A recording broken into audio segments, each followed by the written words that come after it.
Hi all, Bones here from BSA Bantams again, and what we're doing is carrying on from last episode.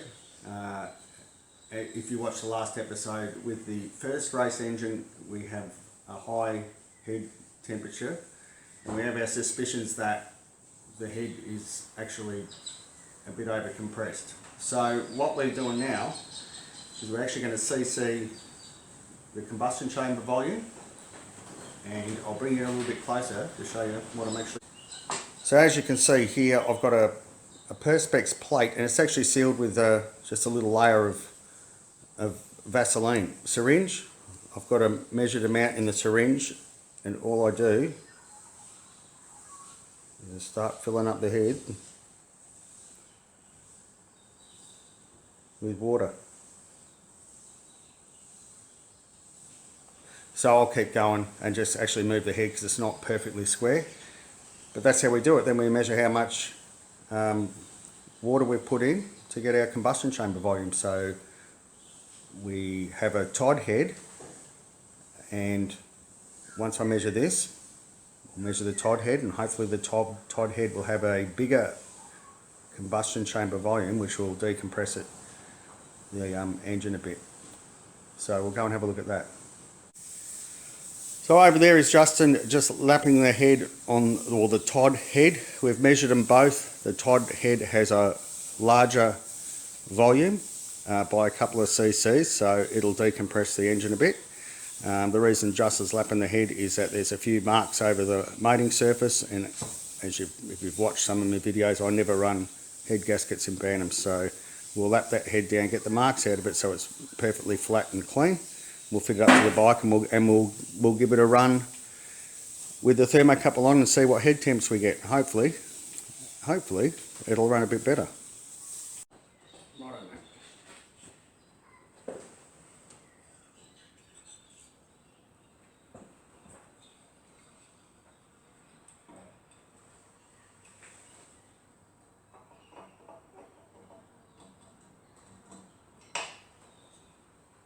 These are deep, aren't they? Yeah. Fuck.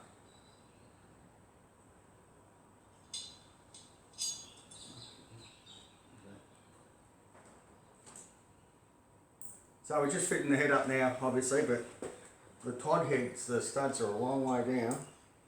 It's a bit of a bastard to get into.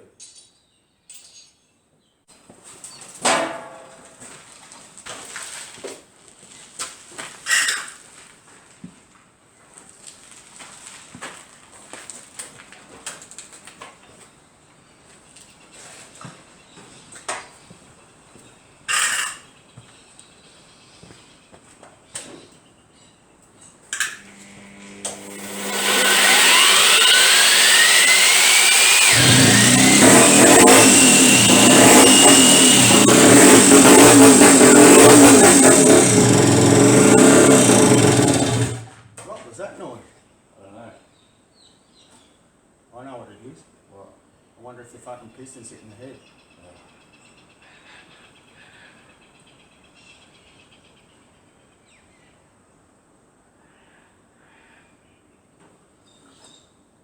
Not like that.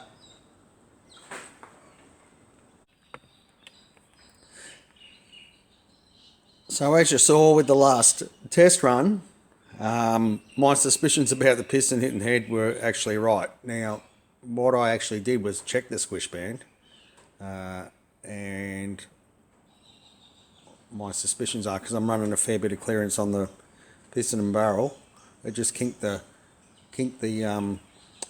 piston over a bit when I put I use solder wire.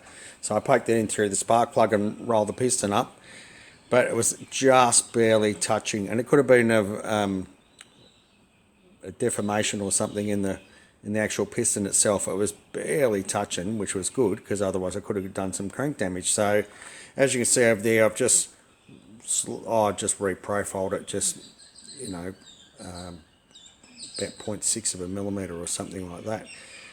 But I'll draw your attention to this head.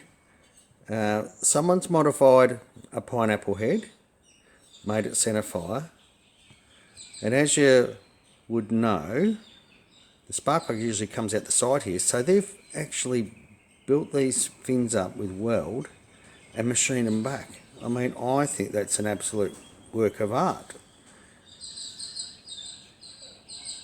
You can see down at the root of the fins where they've had run the milling cutter in there, where the welder and that was.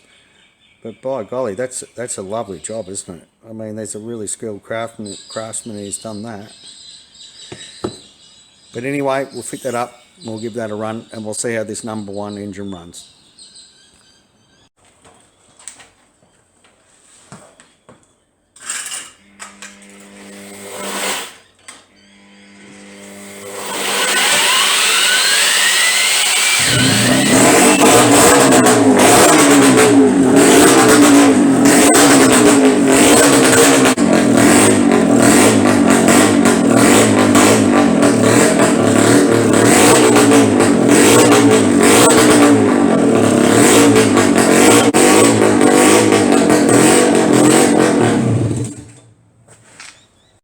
Alright, as you saw before, we've been running this up with the #1 engine, and the same issues as before are manifesting themselves, which I suspect there's a crack in the barrel somewhere and it's sucking air, but it sounds like it's the warmer it gets, the worse it gets, and you just cannot get a tune on it. And it's got no pull whatsoever, so it's lost crankcase, well, compression, or I suspect there's like a crack in a transfer or something like that, but I'm not going to persist with it. So we've already changed, if you remember back a couple of episodes ago, we've already changed the cases on this bike.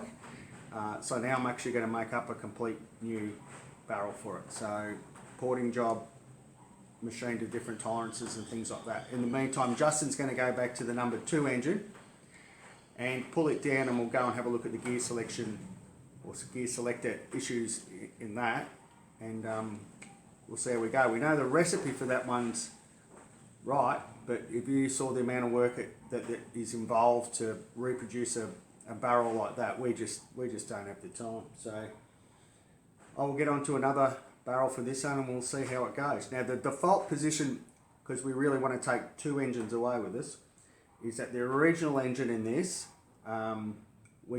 the owner said that we can take it there as a backup engine, but I really don't want to do it. And the reason for that is it's an absolute work of art, and I would hate to blow it up or damage it in any way. He's really cool with it. He says, oh, he doesn't care, he'll just get me to rebuild it again. But as I said, the thing's an absolute engineering work of art as far as I'm concerned, and it should really be preserved and just run rather than raced and potentially blown up. So anyway, we'll get stuck into it. So my apologies for, I'll hold my hand over that to get the backlight out. You can see inside the gearbox there, and if I take my hand away you can't, so sorry. So we have actually identified the gear selector issue. It's not, claw's not actually picking up the lever properly, you just saw it click then. It's not, there's some inherent issues with the match up of components. So we're going out to our second-hand stock, and we'll have a look, and we'll get some more components, but at least we've found something definitely, like just using the shifter to try and select gears.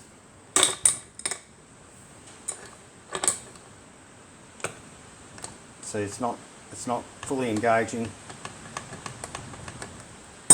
Anyway, at least we've found something definitive.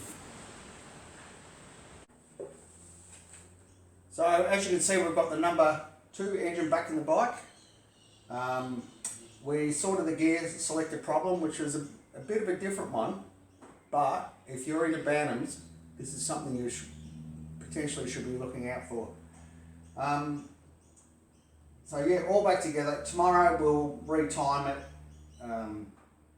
get it all back together, and start doing some time trials. So the reason I'm doing the time trials is to make a comparison between the 2 engines, but I'll come over behind the camera and try and give you an idea of what we actually found.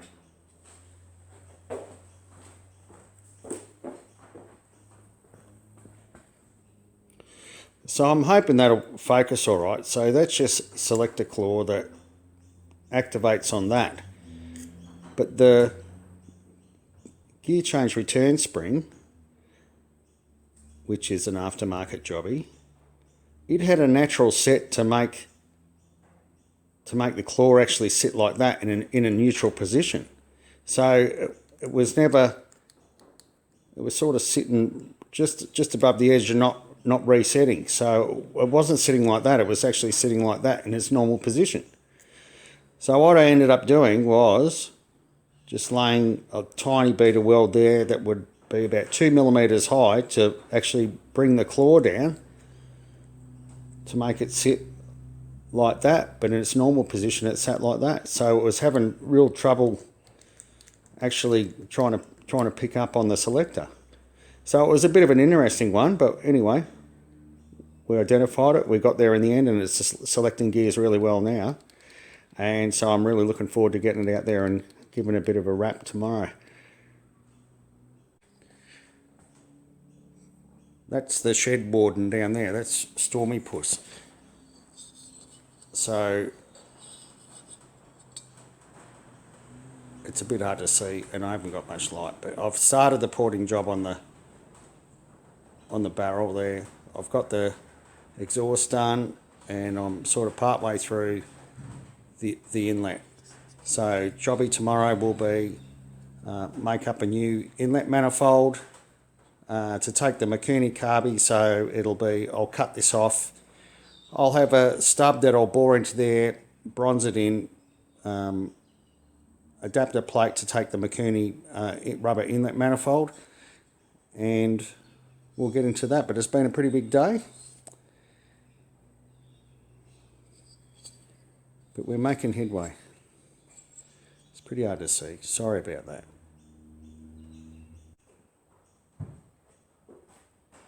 So the number one engine over there with the barrel on it that I think is pretty dodgy.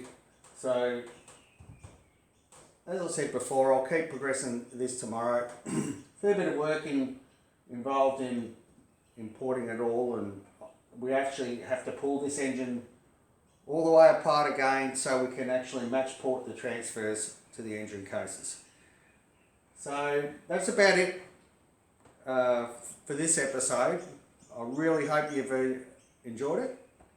To all my subscribers, new and old, thanks very much. It really is gratifying to, see people watching the stuff and seeing what we're actually doing. So from all of us at Bantams, I really hope you've enjoyed it, and we'll see you later.